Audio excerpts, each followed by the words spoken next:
Theorem related to equal angles and chords. इस video में हम एंगल्स और कॉर्ड से रिलेटेड एक थ्योरम को डिस्कस करेंगे। कॉर्ड एक ऐसा लाइन सेगमेंट होता है जो किसी सर्कल के दो बाउंड्री पॉइंट्स को ज्वाइन करने के लिए लगाया जाता है। थ्योरम की स्टेटमेंट देखते हैं।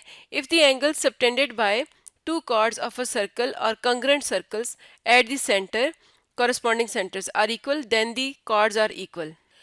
इसका मतलब यह है कि अगर हमारे पास एक सर्कल पर दो कॉर्ड से बनाए जाने वाले एंगल्स आपस में इक्वल हैं तो वो कॉर्ड्स भी आपस में इक्वल होंगी।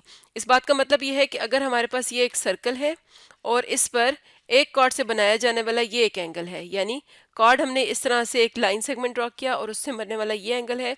इसी तरह हमारे पास एक और कॉर्ड है जिससे बनने वाला ये एंगल है। तो अगर ये दोनों एंगल्स आपस में बराबर हैं तो इसका मतलब है कि कॉर्ड्स भी आपस में इक्वल होंगी। इसी तरह कॉरस्पॉन्डिंग यानी कंग्रेंट सर्कल्स का मतलब क्या है कि अगर ये कॉर्ड्स इस तरह से दो डिफरेंट सर्कल्स पर हों जो आपस में कंग्रेंट हों, एक कॉर्ड यहाँ पर है और एक यहाँ पर, तो इन दोनों कॉर्ड से बनने वाले ये जो एंगल्स हैं अगर ये आपस में इक्वल हैं इस तरह से तो इनके कॉर्ड्स की लेंथ भी आपस में बराबर होगी। और कॉरस्पॉन्डिंग सेंटर्स का क्या मतलब है? इसका मतलब ये है कि अगर ये कॉर्ड है और इसका ये एंगल है तो ये उसका कॉरस्पॉन्डिंग सर्कल है, सेंटर है। इसी तरह से इस कॉर्ड का ये कॉरस्पॉन्डिंग सेंटर बनता है। तो इस तरह से हम दो सर्कल्स कंसीडर कर लेते हैं जो आपस में कांग्रेंट हैं और हमने ये प्रूव करना है कि अगर यहाँ पर दो इक्वल कॉर्ड्स हों और उनसे बनने वाले एंगल्स आपस में इक्वल हों तो वो कॉर्ड्स भी आपस में इक्वल होंगी। तो अब हम यहाँ पर इन दोनों सर्कल के सेंटर्स को नाम देते हैं। तो एक सर्कल का सेंटर है O और दूसरे का है O प्राइम। तो एक सर्कल पे हम कॉर्ड ड्रॉ करते हैं इस तरह से। तो इस कॉर्ड से बनने वाला जो कॉरस्पॉन्डिंग एंगल है वो ये वाला एंगल होगा। इसी तरह से दूसरे सर्कल पर हम इस तरह से कॉर्ड ड्रॉ करेंगे और इससे बनने वाला ये एंगल होगा। इनको हम नाम दे देते हैं। तो हमें गिवन ये है कि इन दोनों कॉर्ड से बनने वाले ये जो एंगल्स हैं ये आपस में इक्वल हैं, यानी एंगल ए ओ सी और angle A prime O prime C prime आपस में इक्वल हैं। तो ये इन्फॉर्मेशन हम गिवन में लिखेंगे। तो हम यहाँ पर लिखेंगे A B C D and A prime B prime C prime D prime are two congruent circles with centers O and O prime, chords AC and A prime C prime respectively, such that angle AOC is equal to angle A prime O prime C prime। और हमने prove ये करना है कि इन दोनों angle से बनने वाली ये कॉर्ड्स भी आपस में इक्वल हैं। तो ये हम टू प्रूव में लिखेंगे। Measurement of line segment A C is equal to measurement of line segment A prime C prime. तो इस थ्योरम को प्रूव करने के लिए किसी कंस्ट्रक्शन की ज़रूरत नहीं है, तो हम डायरेक्ट प्रूफ स्टार्ट करते हैं। तो स्टेटमेंट्स और रीजंस लिखने के लिए इस तरह का टेबल बना लेंगे। तो अब हम देख सकते हैं कि यहाँ पर हमें दो सर्कल्स नज़र आ रहे हैं जिनके अंदर दो ट्राइंगल्स हैं ओ ए सी और ओ prime A prime C prime.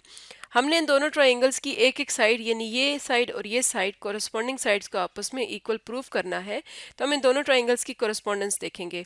हम यहाँ पर लिखेंगे in triangle O A C corresponding with triangle O prime A prime C prime।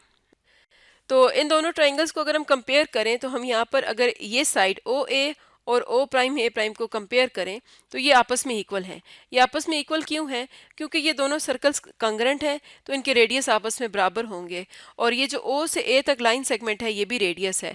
इसका मतलब है कि इन दोनों सर्कल्स के रेडियाई आपस में बराबर होंगे। तो हम यहाँ पर लिख सकते हैं measurement of O A is equal to measurement of O prime A prime. और इसकी रीज़न लिखेंगे रेडियाई ऑफ कंग्रेंट सर्कल्स।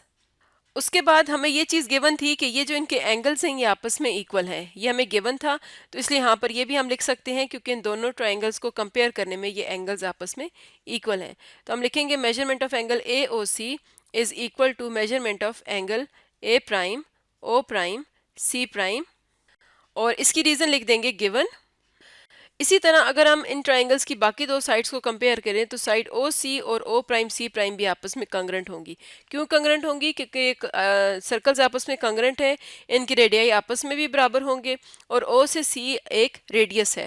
तो इसका मतलब है कि हम यहाँ पर लिख सकते हैं measurement of O C is equal to measurement of O prime C prime और रीज़न लिखेंगे रेडियाई ऑफ कॉन्ग्रेंट सर्कल्स।